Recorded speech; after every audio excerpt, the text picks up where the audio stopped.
ను అరెస్టు చేస్తే కాక్రోచ్లంతా బయటకొస్తాయి. ప్రొఫెసర్ నాగేశ్వర్ జనసేన మధ్య వివాదంపై సిపిఐ నేత నారాయణ కీలక వ్యాఖ్యలు చేశారు.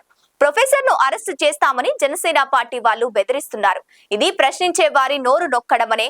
ఒకవేళ నిజమే అయితే ఆయన్ను అరెస్టు చేయండి. అదే నేను కోరుకుంటున్నా. ఆయన సీఎం క్యాండిడేట్ గా బయటకొస్తారు. అప్పుడు కాక్రోచ్లంతా బయటకొస్తాయి. ఒకవైపు కాక్రోచ్ల ఉద్యమం కూడా పెరుగుతోందని వ్యాఖ్యానించారు. రాష్ట్ర వ్యాప్తంగా అన్ని పోలీసులు కేసు పెట్టుకుని పొంకని చెట్టుకు తెలుస్తా ఉంది. ఇక మీద చేస్తే మళ్ళా కేసు పెడతామని చెప్పి బెదిరిస్తారు. ఎందుకు ఒక రకంగా బ్లాక్ మెయిల్ చేస్తున్నారు. ఎవరి వాదన వాళ్ళకు ఉంటాయి, సోషల్ మీడియాలో కానీ బయట కానీ. మీరు రిప్లై ఇచ్చుకోండి, అంతేగాని సెలవు పాలన చేసి మీకు వ్యతిరేకమైన వాయిస్ మొత్తం ఆపాలని చెప్పేసి ప్రయత్నిస్తే ఇది క్వశ్చన్ చేసేవాడిని నోటు ఒక తప్ప ఇంకోటి కానే కాదు. ఇట్లాంటి బొడ్డ బెదిరింపులు మానుకోండి. ప్రొఫెసర్ నాగేశ్వర్ని అరెస్ట్ చేయడం బయట చెప్పి నేను జనసేనకు విజ్ఞప్తి చేస్తా ఉన్నాను.